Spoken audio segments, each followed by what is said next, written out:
7e conférence des Nations Unies sur le climat. 15% des côtes européennes subissent déjà l'érosion sous le double effet de la hausse du niveau de la mer et des vents puissants. Un phénomène douloureusement observé sur notre littoral après la tempête Xynthia. Et dans certains endroits, aujourd'hui, on s'inquiète car rien n'est fait pour prévenir une nouvelle catastrophe. Exemple à Domino, Olivier Rioux et Patrick Messner.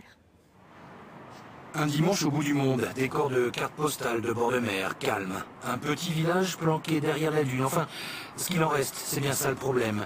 Depuis la tempête Xynthia conjuguée à l'érosion côtière, c'est près de 200 habitations ici. Un village entier, classé pourtant comme l'un des 3 sites les plus dangereux de la Charente-Maritime en termes de submersion marine. Et pourtant, personne n'en parle, personne ne fait rien.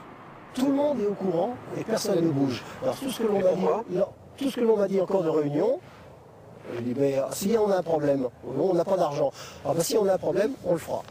On fera ce qu'il faut. Quand l'eau, on va passer, je pense. Il ne faut plus accepter ça maintenant. Par endroits, la dune ne fait que quelques mètres d'épaisseur. Au prochain coup de mer, l'eau pourrait passer ici, créer une brèche et laissant inonder tout le monde en contrebas. Moins d'1 kilomètre d'enrochement suffirait à prévenir une nouvelle catastrophe. La phase 3 du plan digue le prévoit.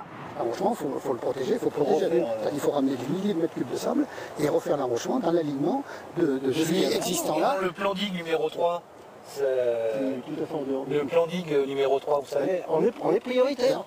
On est prioritaire pour tous les plans. Mais le problème, c'est qu'on ne voit rien venir. Alors être prioritaire, c'est vachement sympa, mais on ne voit rien venir.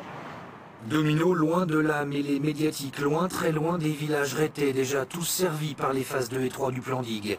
Domino, noyé au milieu des 63 communes concernées, craint d'attendre encore longtemps avant que son cas ne soit traité.